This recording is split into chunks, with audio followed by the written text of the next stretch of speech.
I always thought my life was solid. After serving my country for nearly a decade, I'd returned home to a quiet town in California. My wife, Julia, had been my anchor through it all, always waiting for me with open arms, ready to mend the cracks the battlefield left in my soul. And then there was Jack, my younger brother, the golden boy of our family. Jack was everything I wasn't: charismatic, artistic, and a rising star in the local music scene. The three of us often spent time together. Julia loved Jack's music, his stories, and his charm. I never thought much of it, until the compliments turned into something else. She'd light up whenever he walked into the room, laugh a little too hard at his jokes, and subtly bring him up in our conversations. First, I brushed it off. Maybe I was paranoid from my time in the service, always on high alert for danger. But one night, that unease began to fester. Jack had invited us to a party to celebrate the release of his new single. Julia insisted we go. "It'll be fun," she said, flashing that smile I'd fallen in love with, and so we went. Looking back, I realized that night wasn't the beginning of the end. It was the moment the illusion started to crack. Jack's party was everything you'd expect from a rising local celebrity: loud music, flowing drinks, and a crowd hungry for his attention. As soon as we walked in, Julia seemed to transform. Her usual calm demeanor shifted. She was vibrant, laughing, and radiating energy in a way I hadn't seen in months. It was like she came alive in his world. I tried to shake off the unease, focusing on the familiar faces around me. But no matter where I stood, my eyes always seemed to drift back to her, and to him. Jack was in his element, playing the gracious host, surrounded by people who adored him. And Julia was right there, close enough to touch.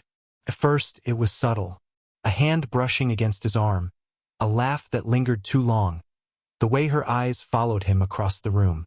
But then, as the night wore on, the tension became harder to ignore. At one point, I watched her lean in to whisper something to him. Whatever she said made him laugh, and the sound hit me like a punch to the gut. I told myself I was imagining things. Julia had been by my side through so much. There was no way she'd betray me. But then she turned, catching me watching them, and for a split second her expression shifted. It wasn't guilt. It was annoyance, like I was the one intruding. Around midnight, Julia approached me, a hand lightly touching my arm. "I'm not feeling great," she said, her voice soft and sweet. "I think I'll head home early." Before I could respond, Jack appeared beside her. "I'll take her," he offered casually. "You stay and enjoy yourself." Something in me screamed to say no, but I didn't. Instead, I nodded, feeling the weight of my own silence as I watched them leave together. As the door closed behind them, I stood frozen, the noise of the party fading into a dull hum. My chest tightened with a suspicion I couldn't shake. Then, almost without thinking, I grabbed my keys and followed. I followed them at a distance, keeping my headlights off to avoid drawing attention. The road was dark, winding through the outskirts of town, and my grip on the steering wheel tightened with every turn they took. My heart pounded against my ribs, a rhythm of dread and disbelief. I kept telling myself I was being irrational. Julia wasn't like that. Jack wasn't like that. But the gnawing feeling in my gut refused to let go. They weren't heading toward our house, that much was clear. Instead, Jack's car veered into the parking lot of a cheap roadside motel, its neon sign flickering against the night. My stomach dropped. I parked far enough away to avoid being seen, slipping out of my truck quietly. I didn't even know what I planned to do. Confront them? Watch? I wasn't sure. All I knew was that I needed to see the truth for myself. They got out of the car, Julia's arm brushing against Jack's as they walked toward the entrance. I crept closer, sticking to the shadows, my military training kicking in. I stayed silent, invisible, watching as they checked in at the front desk. They disappeared into a room at the far end of the building. The door shut behind them, and for a moment, I stood there, frozen in place. This was it. The confirmation I didn't want. The curtains were slightly ajar, and against every screaming instinct in my body, I moved closer, peering through the small gap. What I saw shattered me. Julia and Jack, their movements intimate, their laughter soft and familiar in a way that made my skin crawl. My hands clenched into fists, and for a fleeting moment, I thought about bursting through the door. But then I stopped myself. No, this wasn't the time. Not yet. Instead, I pulled out my phone and snapped a few photos. Evidence of their betrayal. I walked away from the motel, each step heavier than the last. By the time I reached my truck, my body felt like lead. I sat behind the wheel, staring into the darkness, letting the weight of what I just witnessed sink in. The ride home was a blur. I didn't know if I was angry, heartbroken, or just numb. All I knew was that something inside me had broken, and there was no going back. The drive home was suffocating, each mile dragging me deeper into the abyss of my thoughts. By the time I pulled into the driveway, the house felt different, colder, emptier. This was our home, a place built on shared dreams and promises. Now, it felt like a hollow monument to a life that no longer existed. I walked through the door, my footsteps echoing in the silence. The pictures on the walls seemed to mock me. Julia and I on our wedding day, her smile bright, her eyes full of love, or so I'd thought. I poured myself a drink, the whiskey burning my throat but doing little to dull the ache in my chest. I opened my phone, staring at the photos I'd taken. There it was, undeniable proof. It wasn't paranoia. It wasn't my imagination. It was real. Hours passed, but Julia didn't come home. The minutes ticked by, each one fueling the storm inside me. I replayed the night in my head, every glance, every touch, every lie. How long had this been going on? How many times had I ignored the signs? By the time the sun began to rise, I'd made my decision. This wasn't going to end with quiet heartbreak. No, they had chosen to betray me, and now they would face the consequences. When Julia finally walked through the door, she looked disheveled, her hair messy, her clothes slightly wrinkled. She avoided my eyes, heading straight for the kitchen as if nothing had happened. "Rough night?" I asked, my voice colder than I intended. She hesitated, glancing at me briefly before forcing a smile. "Yeah, just didn't feel well. Jack was kind enough to make sure I got home safely." The lie was so casual, so effortless, that it made my stomach churn. I didn't respond, just stared at her until the silence became unbearable. Finally, I stood and walked past her, placing the divorce papers and my wedding ring on the kitchen table. She froze, her eyes darting between the papers and me. "What is this?" she asked, her voice trembling. "It's exactly what it looks like," I said, my tone flat. "We're done, Julia." Her expression shifted from confusion to anger, then to desperation. "You're overreacting.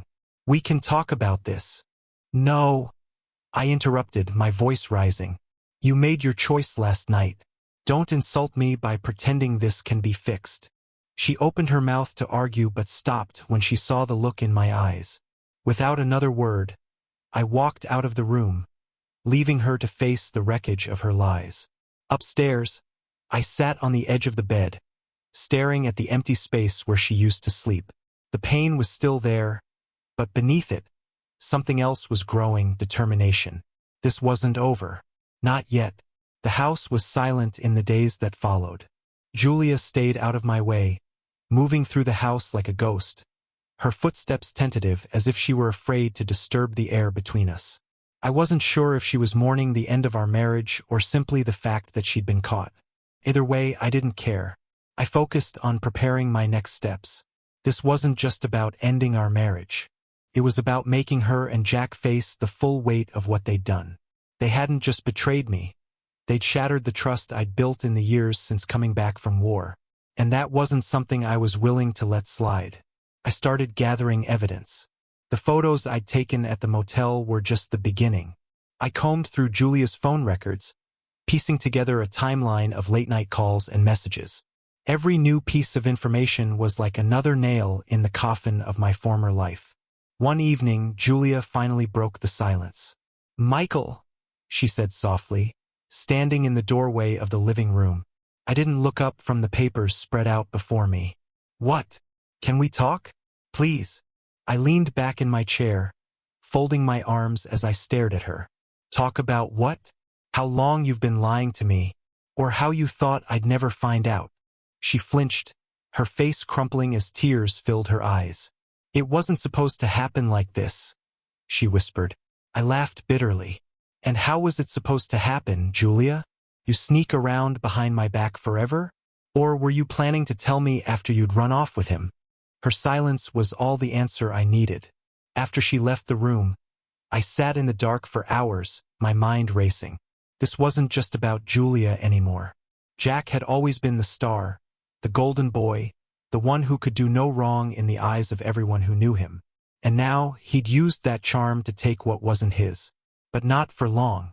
The next day, I met with my lawyer to finalize the divorce papers. I wanted it to be quick and clean. Julia had no idea, but I was already a step ahead. The house, the savings, everything had been strategically protected. When she left, she'd leave with nothing but her guilt. At night, I sat in my office, staring at the photos and messages spread out before me. My anger burned hotter with every passing moment. Jack and Julia thought they'd gotten away with it, but they were wrong. This wasn't over. Not by a long shot. Jack always thrived in the spotlight, basking in the adoration of his fans and the envy of those around him. His concerts sold out in minutes, his face was plastered on local billboards, and his name carried weight in our small town. But beneath the veneer of his charm, I knew there were cracks. Secrets he'd worked hard to keep hidden. I started digging into his life. It wasn't hard. Jack's ego left a trail. Late payments, questionable business dealings, and whispers of lawsuits from former bandmates. All the things he'd buried beneath his golden boy reputation. I spent hours combing through public records, piecing together the parts of his life he didn't want anyone to see. Julia, meanwhile, seemed to sense the shift in me. She stopped trying to talk, instead moving through the house with a hollow expression. At times, I caught her staring at me, as if trying to decipher what was going on in my head. If only she knew. The opportunity came one night when Jack announced a special event, an exclusive concert to celebrate his latest single. The town was buzzing with excitement, tickets selling out faster than usual. Jack was at the peak of his career, or so he thought. I made my preparations carefully. Every piece of evidence I'd gathered, the photos from the motel, the text messages, and the financial documents I'd uncovered, was ready to be unveiled. But this wasn't just about exposing him to Julia or our family. This was about showing the world who Jack truly was. The night of the concert, I arrived early, blending into the crowd. The venue was packed, the energy electric.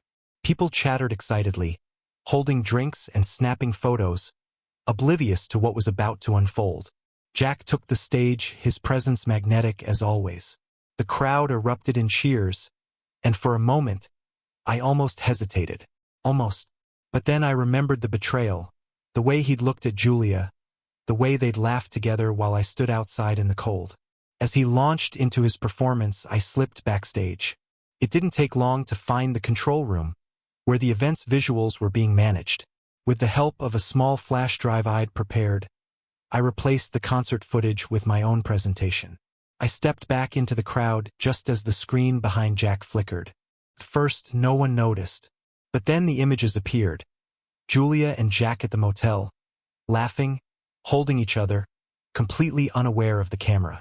The crowd fell silent, the music grinding to a halt as Jack turned to see the betrayal displayed for everyone to see. Gasps and whispers rippled through the audience, quickly escalating into outrage. Jack's confident facade crumbled. He stumbled over his words, trying to explain, but it was too late. The damage was done. The golden boy had fallen, and there was no getting back up. As I walked out of the venue, the noise of the chaos behind me, I felt a sense of satisfaction. For the first time in weeks, the weight on my chest began to lift. But deep down, I knew this wasn't the end. There was still more to reckon with. The morning after the concert, the town was buzzing. Jack's humiliation had gone viral, with videos of the screen footage spreading across social media like wildfire. Everyone was talking about it. The golden boy exposed, the scandal that no one had seen coming. I sat on my porch, sipping coffee and scrolling through my phone. Headlines ranged from sympathetic to brutal. Jack Carter's secret affair revealed. Fallen star. The singer who betrayed his own brother. And my favorite, veteran Outs brother's affair in dramatic fashion. For once, Jack wasn't in control of the narrative. His fans were livid, demanding refunds for the concert and boycotting his music. Sponsors dropped him within hours, distancing themselves from the scandal. His career, meticulously built over years, was crumbling faster than I'd imagined. Julia, meanwhile, stayed locked in the bedroom, refusing to face me or anyone. I wasn't sure if it was guilt, shame, or just fear of what came next. Either way, I didn't care. She was no longer my problem. Midway through the day, my phone buzzed. It was Jack. I stared at his name on the screen, debating whether to answer. Finally, I swiped to accept the call. "What do you want?" I said coldly. "Michael, we need to talk." He began, his voice shaky and desperate. "This has gone too far. You've ruined my life." "Ruined your life?" I repeated, incredulous. "You ruined your own life the moment you decided to stab me in the back. Don't call me looking for sympathy." "You don't understand," he snapped. "Do you know how hard I've worked for everything I have? One mistake, and you destroy all of it." I laughed bitterly. "One mistake? Don't insult me, Jack. You didn't just betray me. You took everything I trusted in and shattered it. You deserve this." He fell silent, and for a moment I thought he'd hung up. But then he spoke again, softer this time. "What do you want from me?" "Nothing," I said. "I don't want anything from you, Jack. I just want you to feel what it's like to lose everything. The way I did." I ended the call before he could respond, tossing the phone onto the table. The satisfaction I'd felt the night before had dimmed, replaced by a hollow ache. Revenge had been sweet, but it didn't bring the closure I'd hoped for. Later that evening, Julia finally emerged from the bedroom. She stood in the doorway, her face pale and her eyes red from crying. "Michael," she said quietly, "can we talk?" I looked up at her, the woman I'd once loved with all my heart, and shook my head. "There's nothing left to say, Julia. The divorce papers are signed. You can go." She hesitated, as if searching for the right words, but eventually nodded. Without another word, she turned and walked out the door. As I watched her leave, I felt a strange mix of emotions. Relief, sadness, and the faintest flicker of hope. This chapter of my life was over. But what came next? The days after Julia left were quieter than I expected. The silence in the house was deafening, yet oddly comforting. No more lies, no more tension. Just me and the echoes of what used to be. I threw myself into fixing the house, something I'd always neglected while I was too busy chasing the ghosts of my past or drowning in the chaos of the present. I repaired the squeaky floorboards, repainted the living room, and even started a small vegetable garden in the backyard. It was mundane work, but it gave me something to focus on, a way to rebuild what had been broken, at least on the outside. The town didn't let the scandal fade easily. Everywhere I went, people whispered, their voices barely masked. Some looked at me with pity, others with curiosity, and a few even with admiration. They'd say things like, "You really showed him, Michael," or, "That took guts." I'd nod politely, but inside, I felt nothing. Their validation didn't erase the betrayal or the emptiness that lingered in its wake. One evening, as I sat on the porch watching the sun dip below the horizon, an unexpected visitor arrived. It was Sarah, an old friend from my military days. We'd kept in touch sporadically, but I hadn't seen her in years. "I heard what happened," she said, sitting down next to me. I shrugged. "Small town. Word travels fast." She smiled faintly. "You always were a tough one, but this, I can't imagine how hard it's been." "It's over," I said flatly. "Julia's gone. Jack's ruined, and I'm here trying to figure out what's next." Sarah looked at me for a long moment before speaking. "You've been through worse, Michael. You came back from hell once. You can do it again." Her words stuck with me. That night, I went through an old box of my military belongings. Photos, medals, letters from friends I'd lost. It reminded me of who I was before all of this, before betrayal had consumed me. The next morning, I started making changes. I signed up for a local veterans support group, something I'd always avoided. I reached out to old friends, rekindling connections I'd let slip away. And slowly, I began to feel like myself again. Jack's career continued to crumble, and Julia disappeared from town altogether. I didn't ask where she went or what she was doing. It didn't matter anymore. One day, while working in the garden, I realized I wasn't angry anymore. The bitterness, the resentment, they were still there, but they no longer defined me. I'd survived the war, survived the betrayal, and now I was finally learning how to live again. As weeks turned into months, the chaos in my life began to settle. The scars were still there, both visible and invisible, but I was learning how to move forward. The Veterans Support Group became a lifeline for me. Listening to others share their stories reminded me that pain and loss weren't unique to me. They were universal, and we all had to find our way through them. At one of the group meetings, a man named Tom shared a story that hit close to home. He'd lost everything after returning from the military. His job, his marriage, even his sense of self. But instead of giving in, he found purpose in helping others, volunteering at shelters and mentoring troubled youth. His story stuck with me, and I began to think about how I could turn my pain into something meaningful. One evening, I sat down and wrote out a plan. I wanted to start an outreach program for veterans, something small at first, a safe space where they could talk, find resources, or even just share a cup of coffee with someone who understood. I used what savings I had and reached out to a few local businesses for support. To my surprise, many were eager to help. The first meeting of Veterans Reclaiming Strength took place in the back room of a local coffee shop. 5 people showed up. It wasn't much, but it was a start. We talked about everything: war stories, family struggles, and the challenges of returning to a world that often felt alien. By the end of the night, there was laughter and even a few tears. Word spread quickly. By the third meeting, we had over a dozen people attending, including some younger vets who had just returned home. Seeing the impact the group had on their lives gave me a sense of fulfillment I hadn't felt in years. Amidst this new purpose, I began to rediscover myself. I realized that my identity wasn't tied to the betrayal or the pain. It was in how I chose to rise above it. One day, as I was leaving a meeting, Sarah stopped me. She'd been a constant presence since that night on my porch, always offering support and encouragement. "You're doing something amazing here," she said, her voice soft but firm. I smiled. "I'm just trying to make sense of it all." She looked at me, her gaze steady. "You're not just making sense of it. You're making something beautiful out of something broken." Her words stayed with me. That night, I sat in my office, reflecting on how far I'd come. The betrayal that had once consumed me felt like a distant memory. It was still there, of course, but it no longer defined who I was. Jack and Julia's names rarely came up anymore. Jack had disappeared from the public eye, his career in ruins, while Julia had moved out of state. I didn't feel the need to follow their lives.